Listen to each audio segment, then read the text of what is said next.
तो जय हिंद फ्रेंड्स, कैसे हैं आप सभी। उम्मीद है आप सभी बढ़िया होंगे। और आज हम फिर एक नए लेक्चर में आपका स्वागत करते हैं, जिसमें हम डिस्कस करेंगे pair of linear equation in two variables, यानी रैखिक समीकरण के दो युग्म। तो यहाँ पे हम उनके सॉल्यूशन से बात करेंगे, तो कैसे किस किस मेथड से आप उसके सॉल्यूशन निकाल सकते हो। तो pair of linear equation in two variable, जहाँ पे कोई भी लीनियर इक्वेशन होगी और दो वेरिएबल्स के साथ होगी और हमेशा दो इक्वेशन दी जाए और आपको सॉल्यूशन निकालने के लिए कहा जाए। तो हम प्रीवियस लेक्चर में भी बात कर चुके हैं, यदि आपने वीडियो नहीं देखी तो देख सकते हैं आप।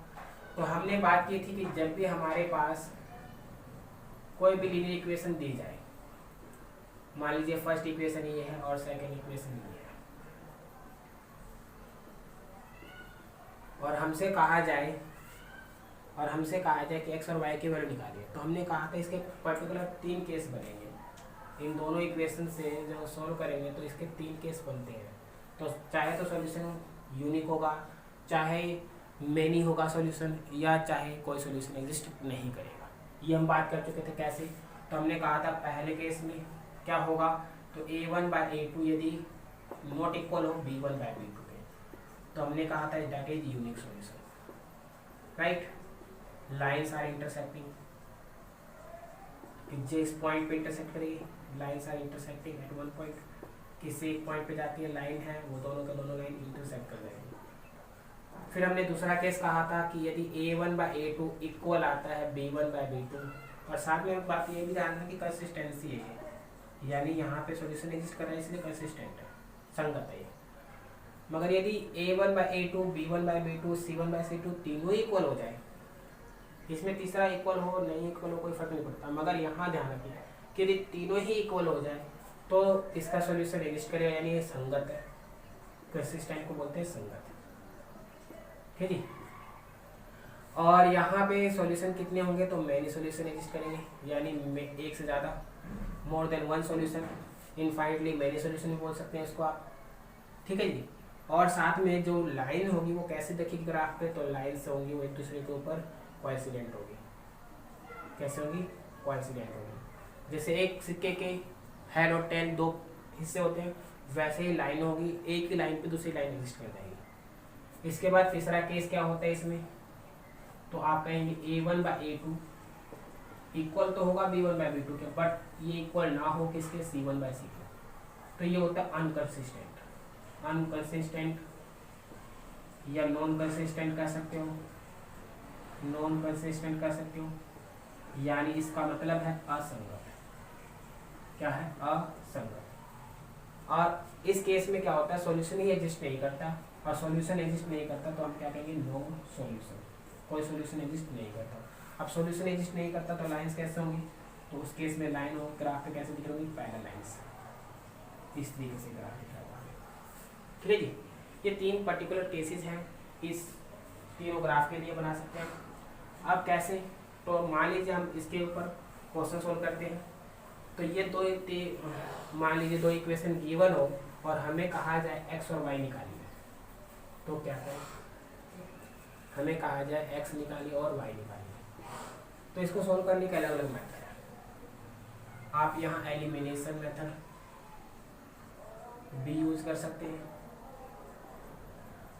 ठीक है जी। एलिमिनेशन को ही कहते हैं विलोपन विधि, हिंदी में बोलते हैं इसको विलोपन विधि। क्या बोलते हैं, विलोपन विधि।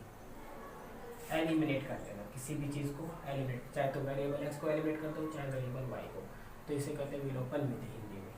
दूसरा होता है सब्स्टिट्यूशन मेथड।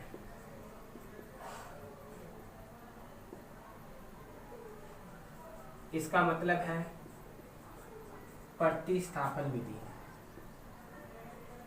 यानी एक की वैल्यू दूसरे में पुट कर देना, एक की वैल्यू दूसरे में पुट कर देना, प्रतिस्थापन कर देना।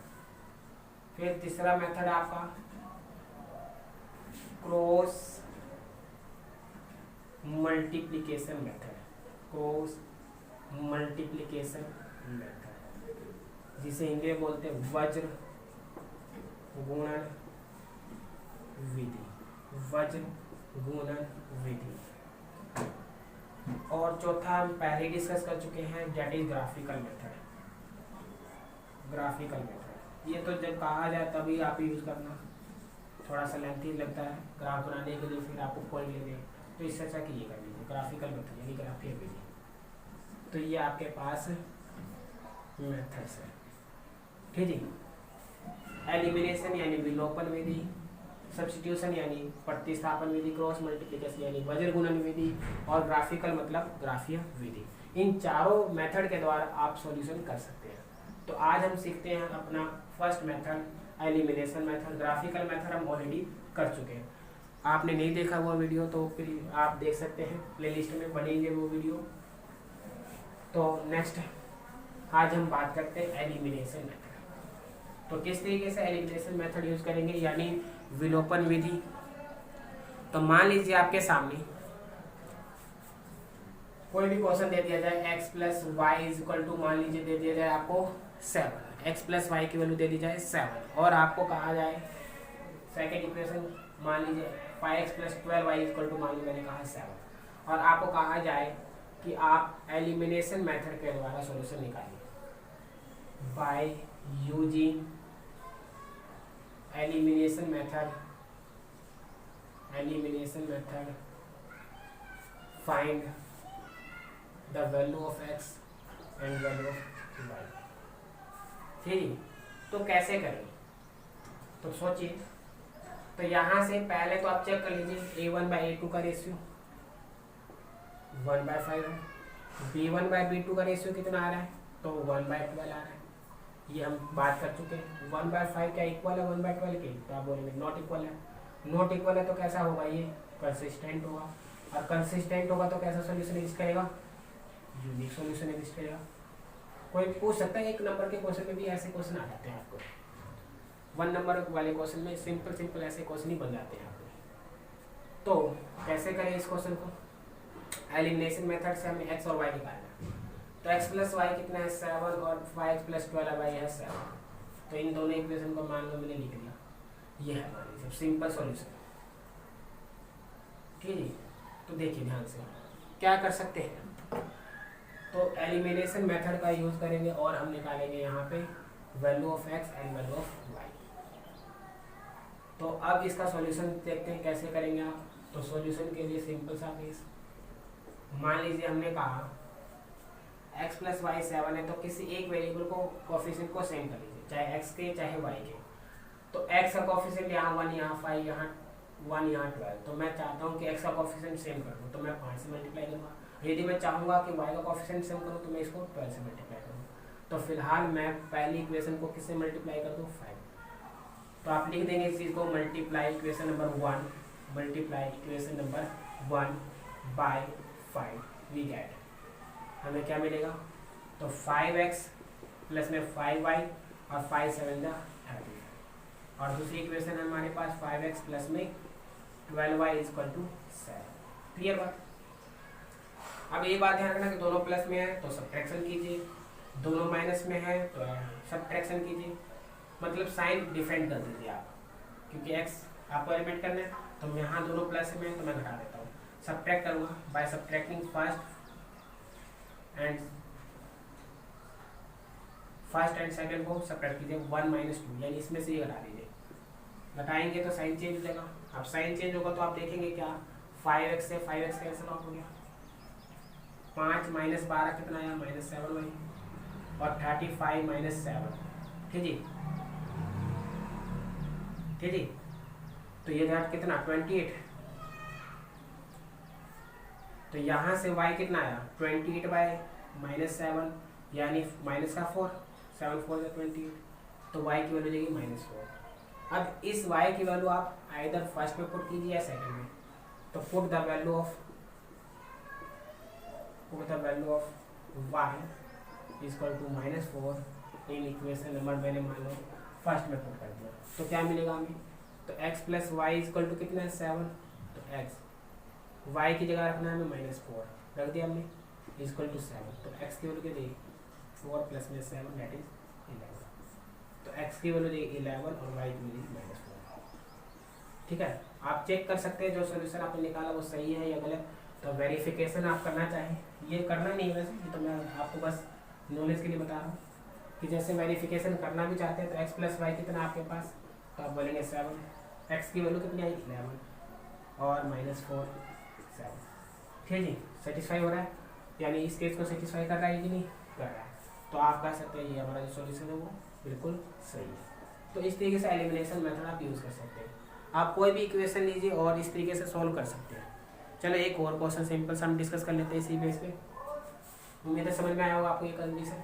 नहीं समझ में आया तो देखिए एक और क्वेश्चन, या आप इसको दोबारा प्ले करके देख सकते हैं। देखिए मान लीजिए आपके पास दूसरा क्वेश्चन गिवन है,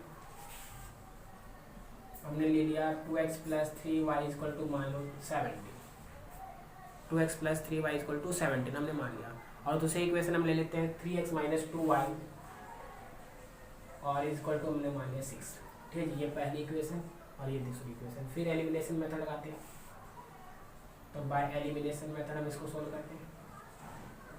आप रेशियो पहले चेक कर लीजिए कंसिस्टेंट है, यूनिक सॉल्यूशन एग्जिस्ट करता है क्या एग्जिस्ट करता है, चेक कर सकते हैं पहले।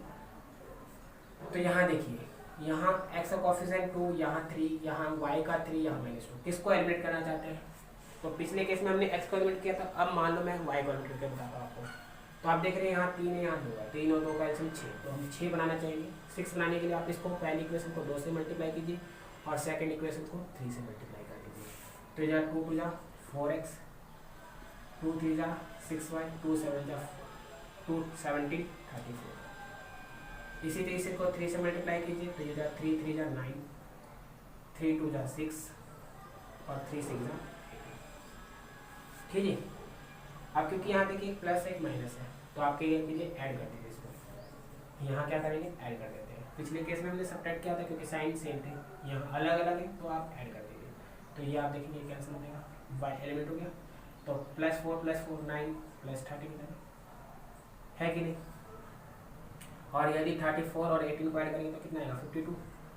तो x जगह 13 4 52, x की वैल्यू 4 होगी। अब इसको चाहे तो पहली में या दूसरी किसी में भी पुट कर दीजिए। तो मान लो मैंने कहा कि इसको पुट किया, put the value of x in equation number first. आप किसी में पुट कर सकते हैं, कोई दिक्कत वाली बात नहीं। तो हमने कहा 2x + 3y = कितना है 70, x की वैल्यू कितनी है 4, तो 3y कितना देगा 2 4 = 8, इधर आके -17 - 8। ठीक है जी, 17 - 8 कितना आएगा 9, तो y की वैल्यू 9/3 यानी 3। ठीक है जी, तो x की वैल्यू 4 और y की वैल्यू 3। यही आपका क्वेश्चन का क्या था सही से। आप चाहे तो वेरिफिकेशन भी कर सकते हैं, 4 यहाँ रखे 4 2 8, 3 यहाँ रखे 3 3 9, 4 2 8, 3 3 9, 9 + 8 17, जो कि बिल्कुल सही है। तो इस तरीके से हम यूज़ करते हैं एलिमिनेशन मेथड को। तो नेक्स्ट लेक्चर में हम सीखेंगे कि कैसे हम यूज़ करेंगे सब्स्टिट्यूशन मेथड और फिर क्रॉस मल्टीप्लिकेशन मेथड। तो आज के लिए इतना ही, फिर मिलेंगे। जय हिंद, जय भारत।